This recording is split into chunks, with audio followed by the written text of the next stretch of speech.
Years ago, people went to great lengths to make rope.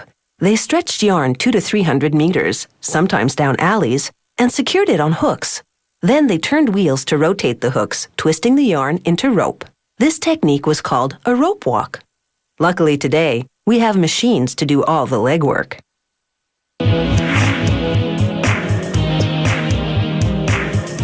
These ropes are made from thousands of nylon fibers that are finer than human hair, but stronger.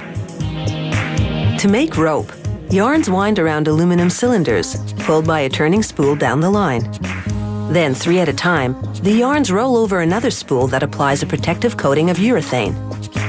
Then they funnel through a distribution plate that holds them evenly apart.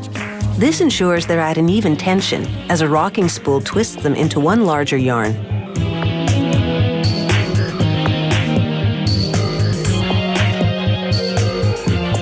This machine is called the whirlwind. It twists the yarn and then winds it onto a take-up spool inside. A little arm moves back and forth, guiding the yarn so it winds evenly onto the spool.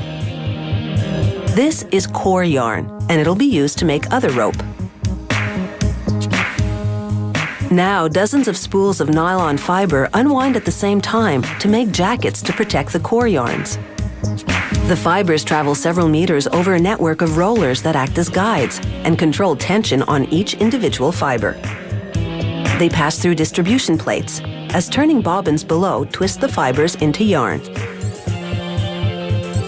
A platform moves up and down to evenly wind the yarn onto the bobbin. They place 48 of these bobbins on the maypole machine, so called because the braiding action resembles a dance around a traditional maypole. The bobbins spin and zigzag around each other as the machine pulls core yarn up through the center. Here you can see the rope being braided around the core yarn as it's pulled up through a die. This is the braiding action in slow motion.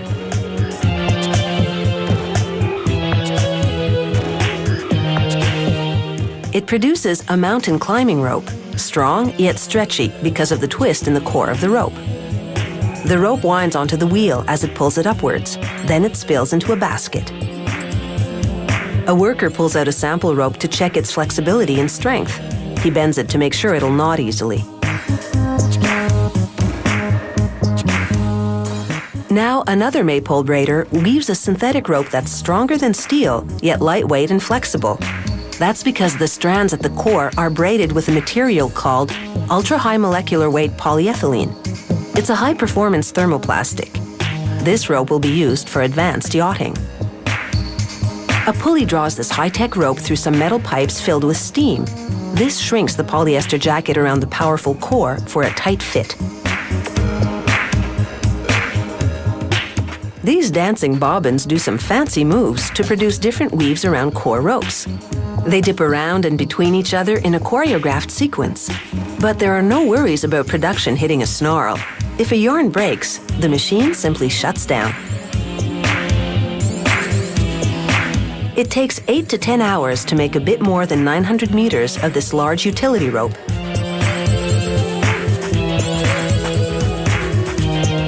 Now for the strength test. They loop a sample piece of rope around steel posts. This one is a nylon double braid, the type used for dock lines on boats. Hydraulic pressure pulls the rope upwards, while a computerized gauge measures the tension and detects the breaking point.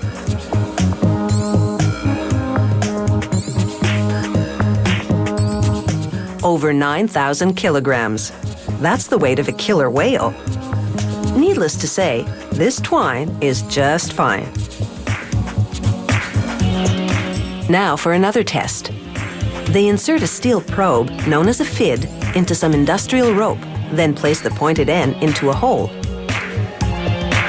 An electric motor forces the FID through, while a gauge measures the force it takes for it to completely penetrate the rope.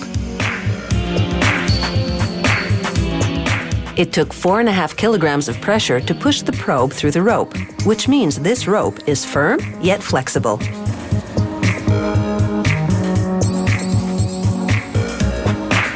So now you really know the ropes about rope.